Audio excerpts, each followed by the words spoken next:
Visa নিতে এবার কঠোর হলো শ্রীলঙ্কাও। ভ্রমণে গ্রহণ করতে হবে ইটিএ। বুধবার থেকে নেওয়া হলো এমন সিদ্ধান্ত। শ্রীলঙ্কায় ভ্রমণে যেতে পর্যটকদের এখন নিতে হবে ইলেকট্রনিক ট্রাভেল অথরাইজেশন। এতদিন বাংলাদেশ সহ বিভিন্ন দেশের নাগরিকরা শ্রীলঙ্কার বিমানবন্দরে পৌঁছেও ফি জমা দিয়ে পেতেন ভিসা সুবিধা।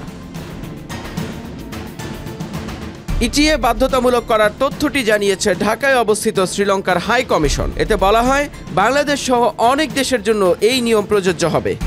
জীবন অবাক না করলে কে করবে? 28% মিল্ক ফ্যাটের অবাক করার সাথে ফ্রেশ মিল্ক পাউডার। জীবন অবাক করুক প্রতিদিন। নতুন নির্দেশনা অনুযায়ী ভ্রমণকারীরা এখন দুইভাবে ইটিএ বা ডিজিটাল অনুমতি সংগ্রহ করতে পারবেন। আবেদন করতে হবে শ্রীলঙ্কা সরকারের নির্ধারিত ওয়েবসাইটের মাধ্যমে, অথবা অনুমতি নিতে হবে সংশ্লিষ্ট দেশে অবস্থিত শ্রীলঙ্কার হাই কমিশন থেকে। শ্রীলঙ্কা সরকারের অভিবাসন ও ভিসা বিভাগের পক্ষ থেকে স্পষ্টভাবে জানানো হয়েছে যে পর্যটক, ব্যবসায়ী ও ট্রানজিট যাত্রীদের যাত্রার আগেই এই অনুমতি নিতে হবে।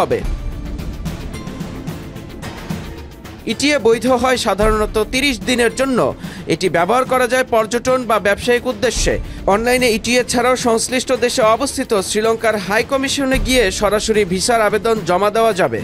শ্রীলঙ্কা সরকার বলছে, যারা ভ্রমণ শুরু করার আগে অনলাইনে ইটিএ নিশ্চিত করবেন না, তাদের প্রবেশের জটিলতা সৃষ্টি হতে পারে, ফেরত পাঠানো হতে পারে নিজ দেশেও। তাই যে কোনো ধরনের ঝামেলা এড়াতে ভ্রমণকারীদের নির্ধারিত অফিসিয়াল ওয়েবসাইটের মাধ্যমে আগেভাগেই ইটিএ সংগ্রহ করে নেওয়ার নির্দেশনা দিয়েছেন তারা।